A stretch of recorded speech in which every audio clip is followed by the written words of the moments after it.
Halo dan selamat datang kembali. Kita akan melanjutkan penjelajahan kita dalam buku William McEskill, Doing Good Better. Hari ini nih kita fokus ke pertanyaan kunci keempat. Pertanyaan yang mungkin kedengarannya simple ya, tapi implikasinya wah besar banget. Pertanyaannya adalah apa yang akan terjadi jika sebaliknya?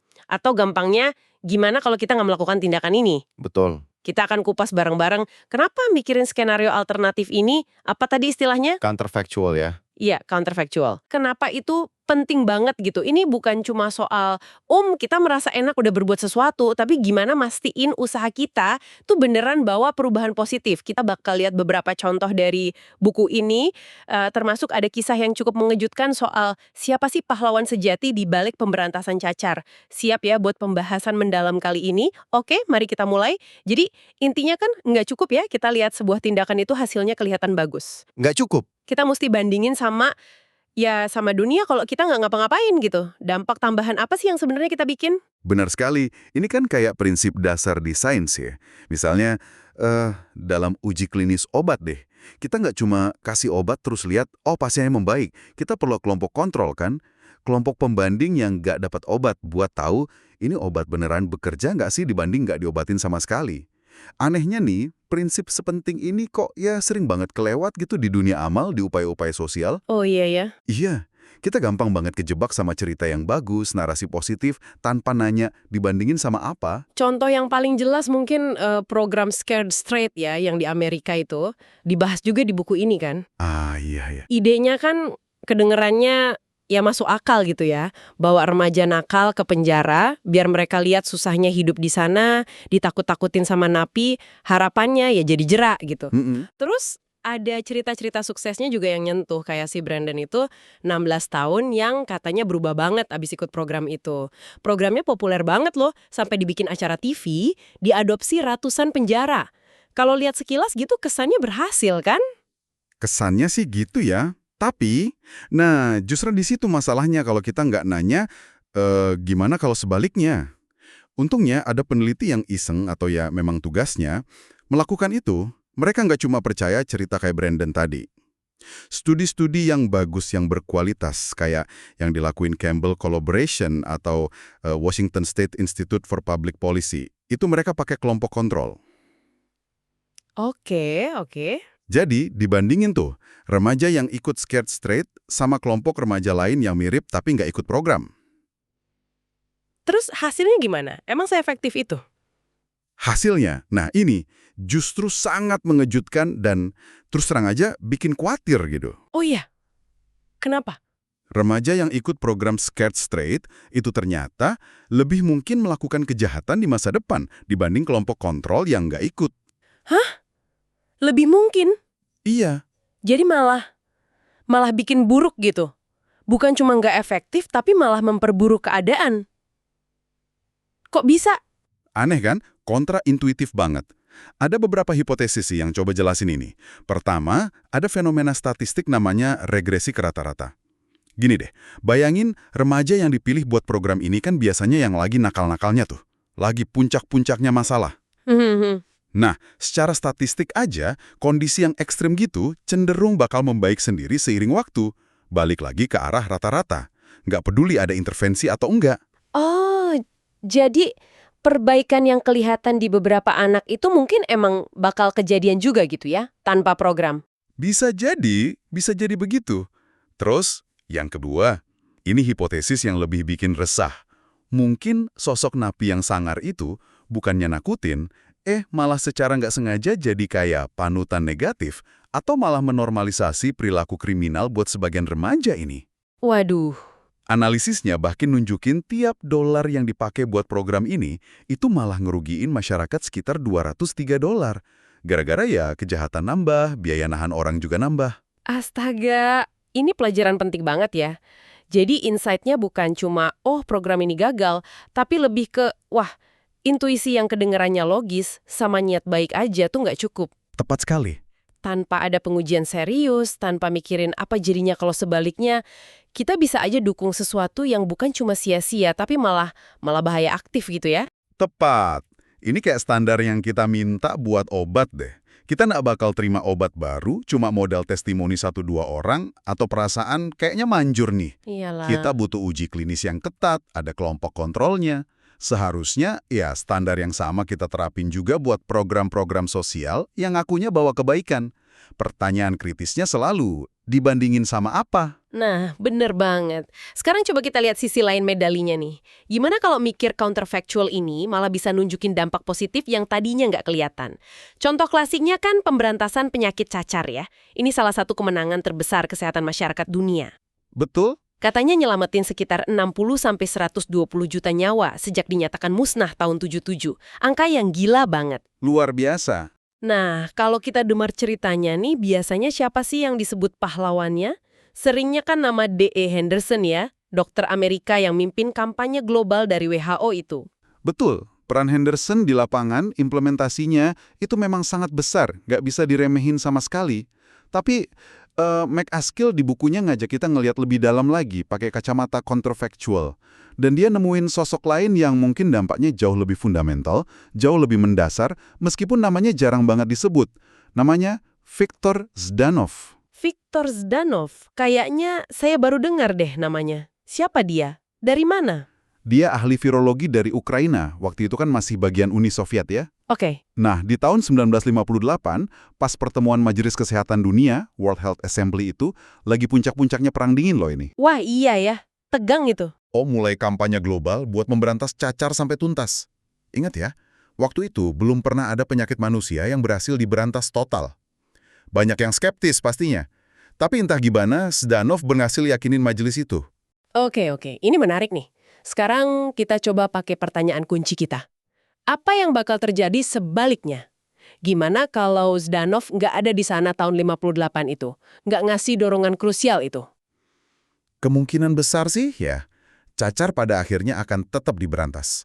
Ide itu mungkin bakal muncul lagi, mungkin Henderson juga tetap bakal mimpin kampanyenya. Mungkin 1 atau 2 dekade kemudian, gitu. Oke. Tapi, pertanyaannya kapan itu bakal terjadi? Nah, disinilah letak dampak counterfactualnya si Zdanov. Cacar waktu itu bunuh sekitar 1,5 sampai 3 juta orang setiap tahun. Astaga, banyak banget ya? Kalau dorongan Zdanov di tahun 58 itu berhasil mempercepat upaya pemberantasan itu, katakanlah cuma 1 dekade aja. Itu artinya dia secara nggak langsung nyegah sekitar 15-30 juta kematian yang seharusnya terjadi di dekade penundaan itu. Benar nggak? Persis. Itu dia poinnya. Dampak tambahan yang diciptakan oleh tindakannya Zdanov, kalau kita lihat dari kacamata counterfactual, itu jadi luar biasa besar. Mungkin salah satu yang terbesar dalam sejarah manusia. Dan dilakuin sama orang yang namanya, ya hampir nggak ada yang kenal. Makanya McAskill pakai judul babnya itu kan, orang terbaik yang pernah hidup adalah pria Ukraina yang tak dikenal. Buat nekenin poin ini. Luar biasa. Ini benar-benar menunjukin gimana ngelihat skenario alternatif itu bisa nemuin pahlawan yang tersembunyi ya, dan dampak akseleratif yang sering nggak kelihatan di permukaan. Jadi insight-nya di sini tuh, cara berpikir counterfactual ini bisa ngebuka dampak yang tersembunyi dan mempercepat, bukan cuma dampak langsung yang kelihatan mata aja ya. Dan ini relevan nggak cuma buat peristiwa sejarah gede kayak gini, tapi juga buat keputusan-keputusan personal kita sehari-hari. Bener banget. Pertanyaan apa jadinya kalau sebaliknya ini juga relevan banget buat keputusan pribadi kita, terutama soal pilihan karir deh. Masih inget kan Dr. Greg Lewis yang kita bahas sebelumnya? Yang coba ngitung dampak karirnya itu? Oh iya, Greg Lewis. Awalnya kan dia seneng tuh ngitung-ngitung bisa nyelamatin puluhan nyawa gitu sebagai dokter. Tapi terus dia nanya, gimana kalau saya nggak ngambil jalan ini ya? Nah, di sini muncul konsep penting lain yang nyambung banget sama counterfactual. Namanya efek penggantian atau replacement effect. Ini berlaku terutama di bidang-bidang yang slot atau posisinya terbatas. Kayak kursi sekolah kedokteran tadi, atau ya pekerjaan lain yang kompetitif lah. Gimana tuh logikanya?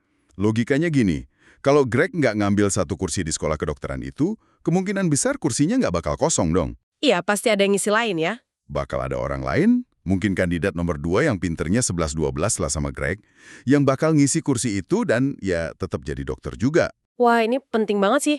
Jadi kalau misalnya saya ambil pekerjaan yang tujuannya ngebantu orang, tapi sebenarnya banyak orang lain yang sama mampunya dan bakal ngambil kerjaan itu kalau saya nggak ada.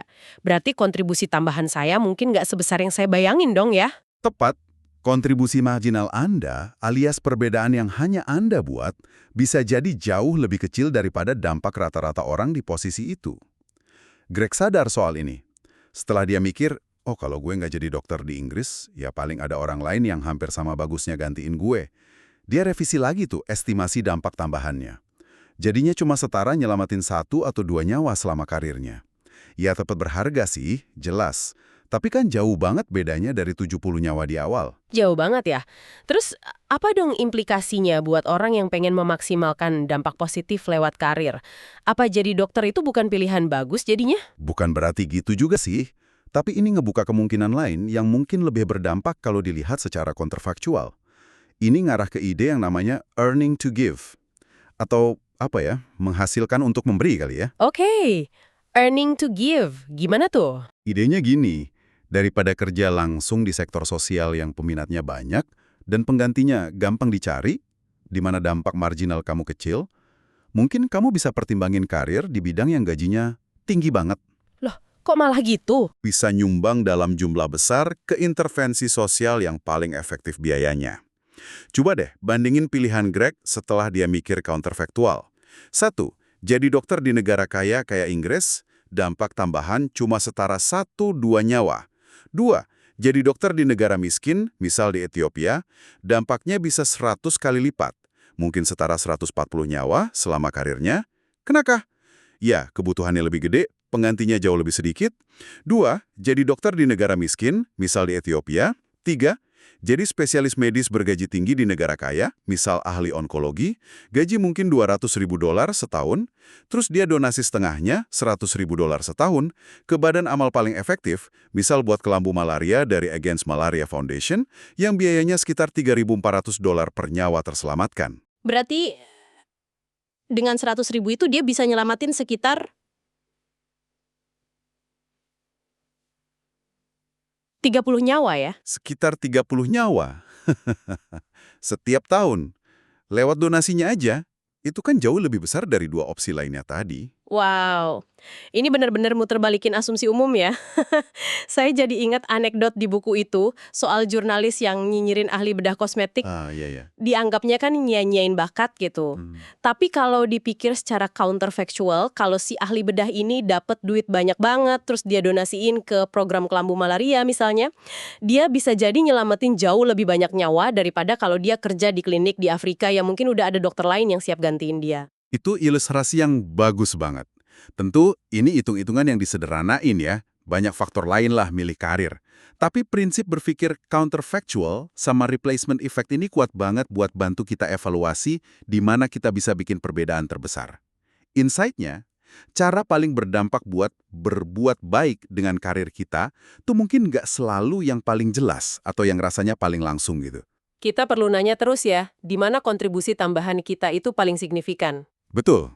Jadi kalau kita tarik lagi nih ke Anda yang lagi dengerin, pas Anda mikir mau donasi ke badan amal A atau B, atau mau jadi sukarelawan di program ANU, atau bahkan mikirin arah karir Anda dengan niat baik, pertanyaan kuncinya adalah, apa yang bakal terjadi kalau saya nggak ngelakuin ini? Apakah dana ini bakal didonasiin orang lain kalau saya nggak donasi?